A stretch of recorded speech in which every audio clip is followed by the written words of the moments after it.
రాణి గాయత్రి, మీరిక్కడున్నారేంటి? ఆరు బయట ఈ చలిలో. రాజమాత, గాయత్రి కేవలం మన బానిస.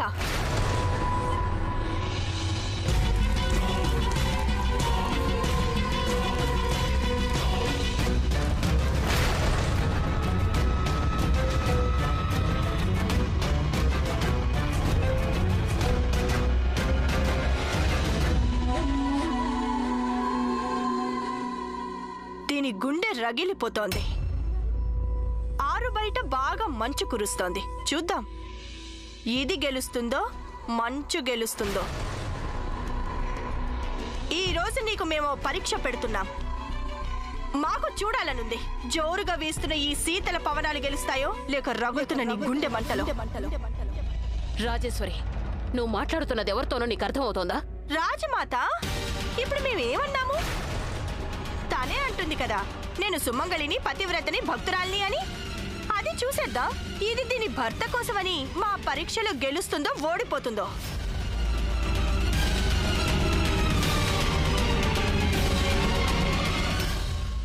విధి చేతిలోనే ఓడిపోని నన్ను ఈ ప్రకృతి ఏం చేస్తుంది రాజేశ్వరి? ఈ పరీక్ష నాకు పెట్టుంటే నేను ఓడిపోయి ఉండేదాన్నేమో.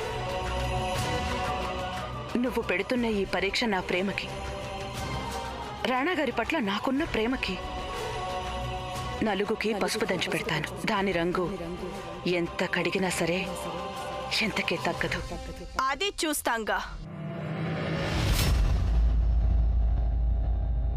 రాణి, రాజమాత, మీరు వెళ్ళండి. ఇది కేవలం నా పోరాటం. నేను ఒంటరిగానే పోరాడాలి. మీరేం కంగారు పడద్దు. ఆ భగవంతుడు నిన్ను రక్షించాలి.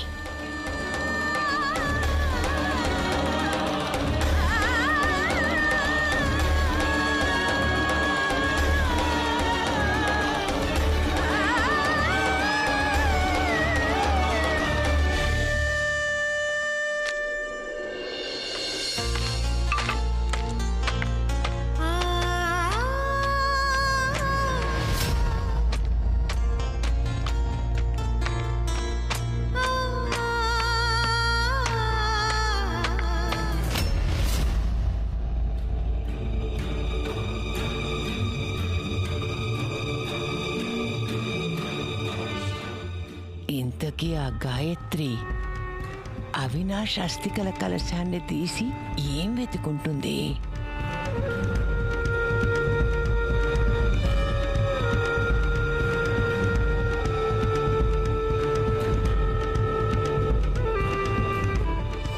నువ్విక్కడేం చేస్తున్నావు?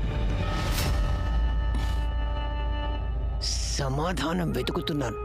ఆ గాయత్రి మీ అన్నయ్య అస్థికల్లో ఏం వెతుకుతోందని. మమ్మల్ని రాణాగారి సరసన చూసి ఆమె భరించలేకపోయింది. అందుకే మమ్మల్ని బాధ పెట్టాలని మా అన్నయ్య అస్థికల్ని కావాలనే పడేసింది. ఇలా చూడు, ఈ మహల్లో ఏ ప్రశ్నకి అంత తేలిగ్గా సమాధానం దొరకదు. ఇది రాజమహల్ కాదు, రహస్యాల మహల్. ఆ గాయత్రి చాలా పెద్ద రహస్యాల పుట్ట. ఈ గదిలోకి ఏదో రహస్యం కనిపెట్టాలనే వచ్చుంటుంది. అదేమిటో మాకు అర్థం కావడం లేదు. ఏమీ తెలియనట్టుంటుంది, కానీ చాలా తెలివైంది. తలకిందులుగా చూస్తే నీ కన్ని తలకిందులుగానే కనిపిస్తాయి. నీ బుర్రలో ఎప్పుడు ఏవేవో పన్నాగాలు పన్నుతూ ఉంటావు కదా. అంత మాత్రాన లోకల్లో అందరూ కుట్రలే చేస్తున్నారని కాదు. నీ మనసులో ఎంత విషం నిండి ఉందంటే తెగిన తాడు కూడా ఓ పాములా కనిపిస్తుంది. మా మీద దయ తలిచి మా బుర్ర తినడం ఆపి ఇక్కడి నుంచి దయ చేయండి. బాగా నిద్రొస్తుంది.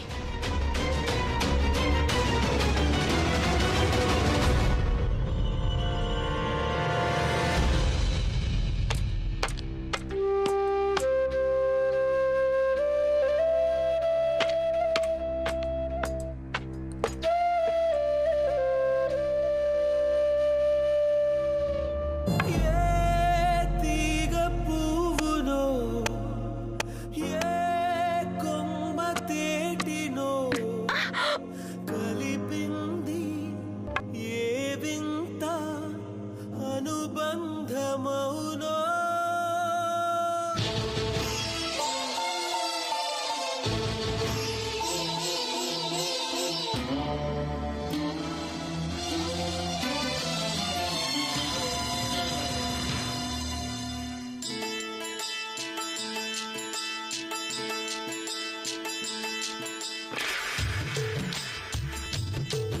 మనసిచ్చావనుకోగాని ప్రేమించావనుకోగాని మనసిచ్చావనుకోగాని ప్రేమించావనుకోగాని అది మనసున మరుపైపోని నిన్ను అడిగేదే నిన్ను మారమని నువ్వంటే నాకిష్టమని నీ ప్రేమంటే నాకిష్టమని నువ్వంటే నాకిష్టమని నీ ప్రేమంటే నాకిష్టమని ఆ ఇష్టమే ఎన్నడు ఇష్టమై ఉండని మనసిచ్చావనుకోగాని ప్రేమించావనుకోగాని మనసిచ్చావనుకోగాని మేము ఒకవేళ రాజు కాకపోయుంటే మాలో ఇంత నిస్సహాయత ఉండేది కాదు. మా చేతులకి ఈ సింహాసనం అని బేడీలు లేకుండా ఉండుంటే మేము మిమ్మల్ని ఇక్కడి నుంచి చాలా దూరం తీసుకువెళ్ళిపోయి ఉండేవారం గాయత్రి. రాణా గారు, మన ప్రేమ అంత బలహీనమైంది కాదు. చిన్న తుఫాన్ వచ్చినా అలా తల్లటిల్లిపోవడానికి. మన ఇద్దరి ప్రేమ తుఫాన్లో కూడా వెలిగే దివ్వె లాంటిది. నేను ఈ దివ్వెని ఆరిపోనివ్వను, మిమ్మల్ని ఓడిపోనివ్వను. నా మాట మీరు నమ్మాలి.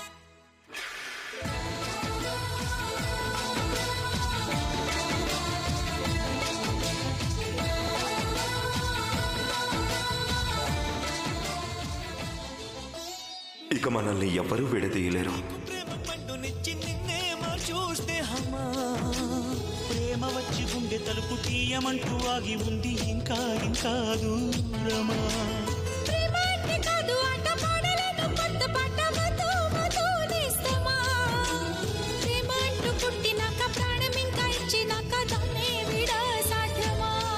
ఒక ప్రవాహమే ప్రేమన్నది, ఇక వివాహమే పదమన్నది. ఎరలోనా దాగిన ప్రేమకు ప్రేమే తోడవని. ప్రేమంటే నాకిష్టమని, నా తోడంటే నాకిష్టమని, వాడంటే నాకిష్టమని, నా వాడంటే నాకిష్టమని, ఆ ఇష్టమే ఎన్నడూ ఇష్టమై ఉండని. మనసిచ్చావనుకోగాని ప్రేమించావనుకోగాని మనసిచ్చావనుకోగాని ప్రేమించావనుకోగాని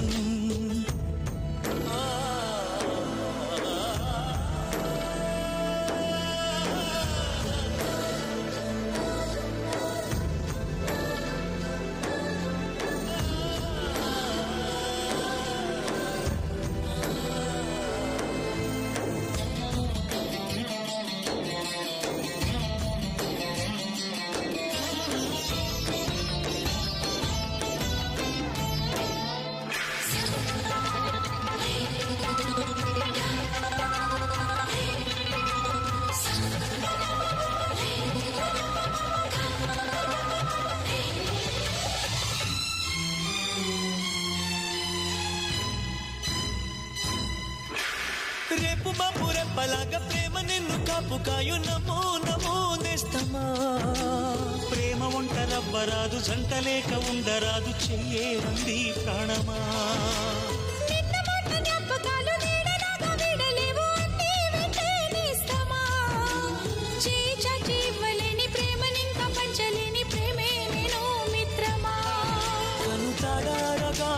కలపని ఇక ఎడారినే చిగురించని, నేను వీడని నీడయ్యన్నడు నీకు తోడుందని.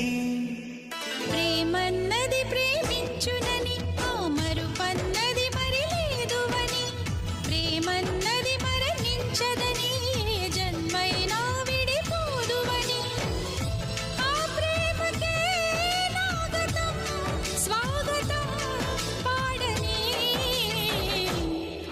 మనసిచ్చావనుకోగాని ప్రేమించావనుకోగాని మనసిచ్చావనుకోగాని ప్రేమించావనుకోగాని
సందర్భంగా హృదయపూర్వక శుభాకాంక్షలు రానా గారు.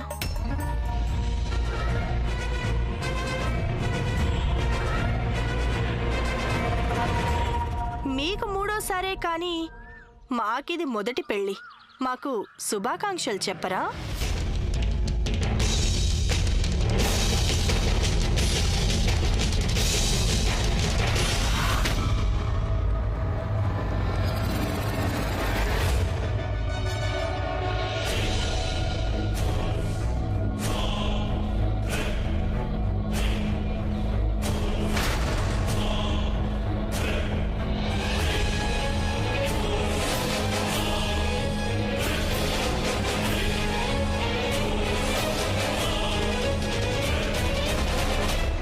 నన్ను క్షమించండి.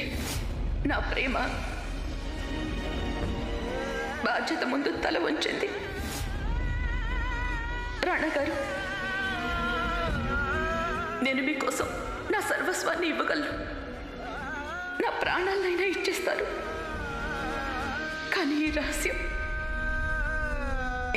నేను మీకు చెప్పలేదు. రాజేశ్వరి, ఈ పసుపు మీ వైవాహిక జీవితాన్ని శుభప్రదం చేస్తుంది.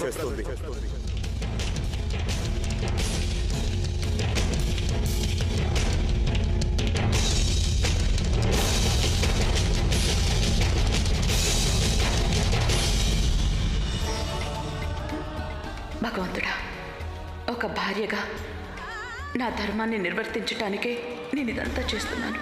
నా పాతివ్రత్యానికి ఇంతటి కఠిన పరీక్ష పెట్టుకు. దీనిని నేను తట్టుకోగలనో లేదో. మహారాజా, గుర్తుందా మీకు? చిన్నప్పుడు లక్షరాజ్ మీ జేబులోంచి డబ్బు తీశారు. దాంతో మీరు వారిని తెల్లవారేదాకా దంచేశారు. నిన్న రాత్రి గాయత్రి కూడా ఈ పసుపుని అంతకంటే బాగా ఎక్కువగా దంచింది. ఆలోచించండి మహారాజా, ఇప్పటికింకా ఆ రాక్షసి రాజేశ్వరి రాణి కానేలేదు. కానీ వాలకం ఇలా ఉంది. ఇంకా ఆవిడ రాణి అయిపోతే మీ చేత బట్టలు ఉతికిస్తుంది, మా చేత అంట్లు తోమిస్తుంది. మహారాజా, మాకు జీవితాంతం ఆ అంట్ల గిన్నెలతోనే సరిపోతుంది. విషయం మన దాకా వచ్చినప్పుడు మనం ఏదో ఒకటి ఆలోచించుకోగల. ప్రస్తుతం ఈ ఆటంతా రాణా గారిని, గాయత్రిని చిత్తు చేయడానికి ఆడుతోంది.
గాయత్రి, గాయత్రి, గాయత్రి, గాయత్రి, గాయత్రి.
ఇప్పుడు నలుగు తంతెలా జరగాలి? ఇది వధువు కోసం తెచ్చింది, మా కథ పెట్టాల్సింది. నలుగనేది రెండు ఆత్మల్ని ఏకం చేసేందుకు చేసే పెళ్లి వేడుక. పసుపు ఎవరి కంటాలో వారి కంటింది. నలుగుతంతు పూర్తయిపోయింది రాజేశ్వరి.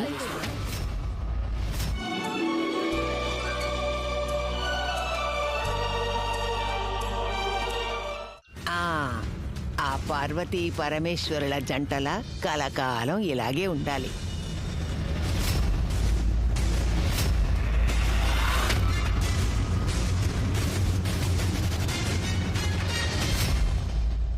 ఈ గాయత్రి విషయంలో మాత్రం ఎందుకు ఇలా జరుగుతుందో అర్థం కావడం లేదు. రాణా గారిని గాయత్రిని ఎంతగా విడదీయాలనుకున్నా నా మొహం మంట మళ్ళీ ఏకమవుతుంటారు.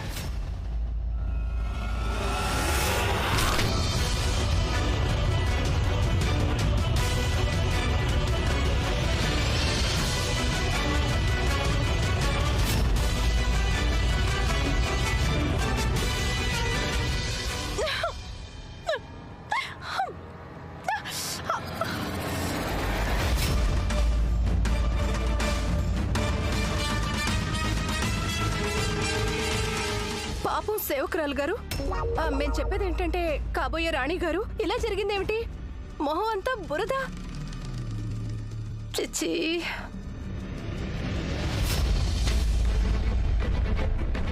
అందరూ అంటారు కదా రాజమాత, సూర్యుడి మీద ఉమ్మితే అది మన మొహం మీద పడుతుందని.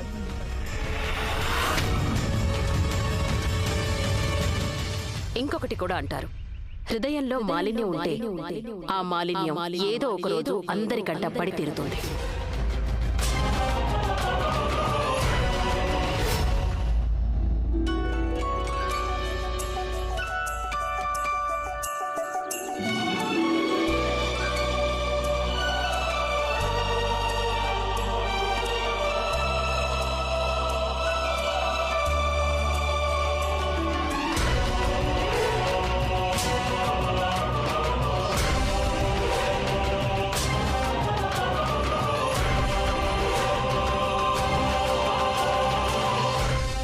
దుర్గమ్మ తల్లి, నా మీద రాణా గారి మీద పసుపు చల్లి మా ఇద్దరి మనసులు, తనువులు, ప్రాణాలు ఒకటేనని నిరూపించావు. ఇంతగా పెనవేసుకున్న మా ఆత్మలు వేరు కాలేవని, మమ్మల్ని ఎవరూ విడదీయలేరని నాకు నువ్వు సంకేతమైతే ఇచ్చేశావు. ఇప్పుడు చేయూత కూడా ఇవ్వు. నువ్వే చెప్పాలి తల్లి, ఈ పెళ్ళిని నేను ఎలా ఆపాలి? రాజేశ్వరి గదిలో ఇప్పుడు ఎవ్వరూ లేరు. నాకు ఆ తూట తప్పకుండా దొరుకుతుంది.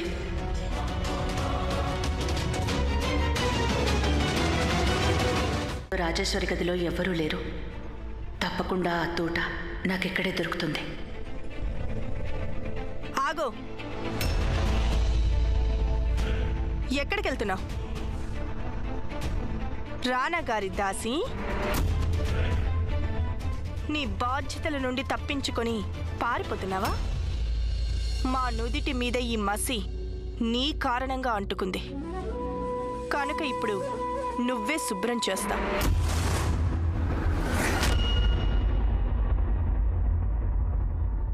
మొహానికి మసి పట్టేది ఇంకొకరి కారణంగా కాదు, మనిషి చేసుకున్న తన కర్మల వల్లే అవుతుంది. దాసీలు మాట్లాడుతున్నప్పటికన్నా పనిచేస్తుంటేనే బాగుంటారు. మా వివాహానికి మమ్మల్ని నువ్వే తయారు చేయాలి. చిత్తం రాణి గారు.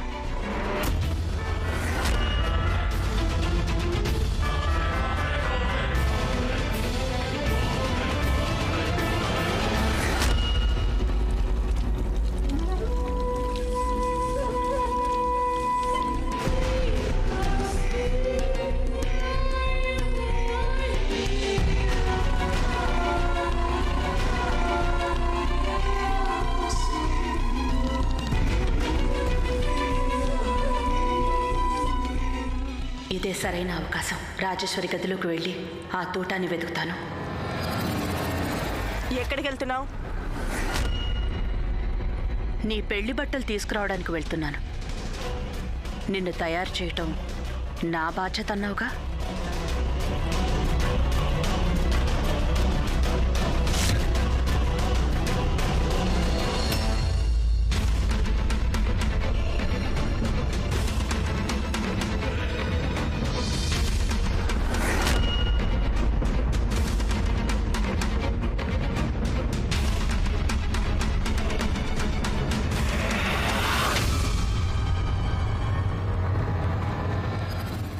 వెతుకుతున్నావు?